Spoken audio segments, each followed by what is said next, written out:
Hey guys, what's up? I'm Ashley and welcome to another episode of Game Over where the gamers are in charge. And when I say gamers, I mean me. At the beginning of each episode, I'll review an old school game, then at the end, a new release and rate both of them.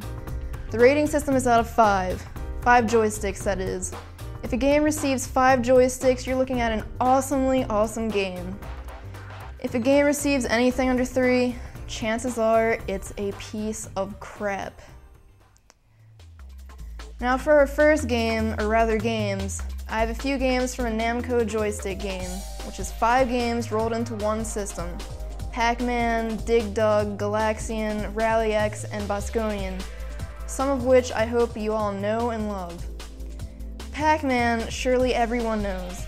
The lovable yellow circle running, moving, whatever in a maze of dots trying to avoid some ghosts and eat some fruit if he's lucky. We all know this game from the Waka Waka Waka.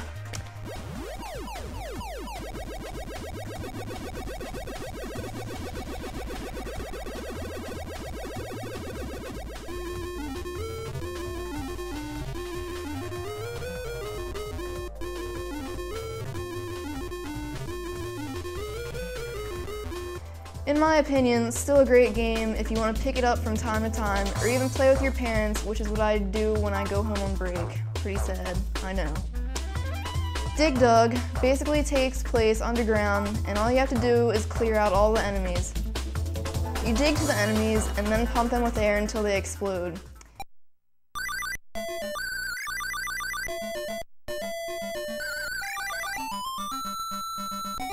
It's pretty much the whole game in a nutshell.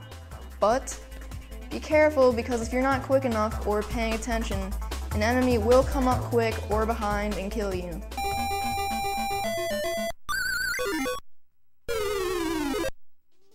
Kinda sad, I guess, but hey, still a good game.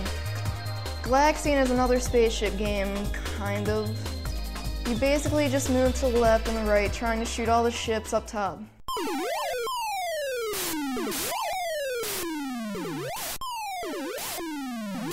Not too complicated.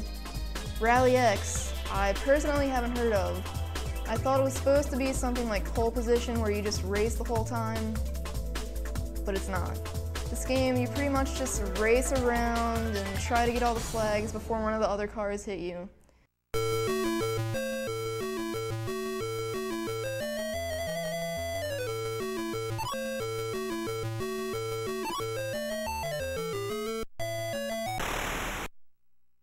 I guess it's kind of like Pac-Man in a sense, but just a car and it's a much quicker pace.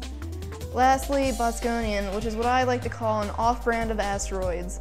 You fly around in the galaxy or universe, whatever you want to call it, shooting things from the front and the back.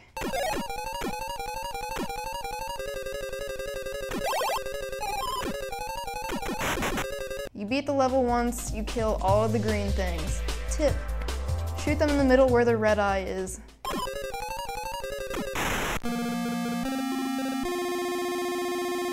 Kind of like Independence Day. Overall, this nifty Namco joystick pack gets a 4.5 out of 5 joysticks. Most people know and love all of these games, probably your parents anyway. They're all very simple and down to the point. The only reason it didn't get a perfect is because I feel like Galaga should have in place of Galaxian, pole position for Rally X, and asteroids for Bosconian. Also, the joystick sometimes might not go the way you intended to. Usually the reason for it looking like you purposely run into a ghost, car, or whatever. But not all the time. Other than that, these are some fun and simple time-passing games for all ages.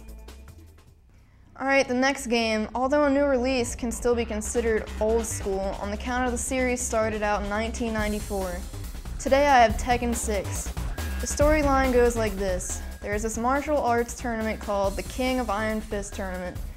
Mishima Zaibatsu always hosts the tournament, and the prize is for the company to be offered to the victor.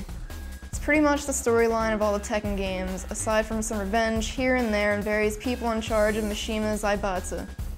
In this storyline, you pretty much go through the game with Lars and Elisa.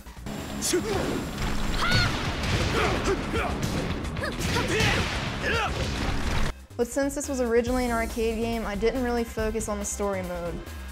As always, you get to choose from an array of characters. If you're playing on the story mode, you can unlock these characters as you go and play them instead of Lars. But on arcade mode, you can choose from everyone.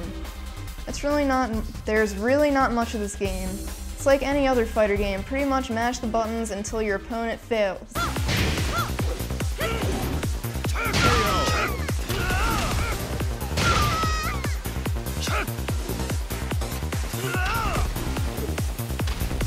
Unless if you know button combinations.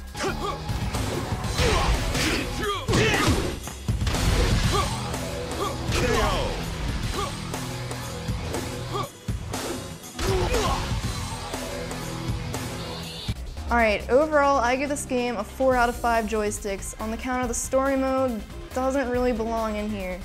The story's good and all, but usually there's just cinematics. Usually you're just reading and watching cinematics more than you are playing. Other than that, arcade mode is the way to go. Playing with friends or whomever, even if you're playing against the computer, is the best way to play since it's a fighter game. Alright, I'm Ashley, this has been another episode of Game Over, and tune in to Graycom for more upcoming episodes.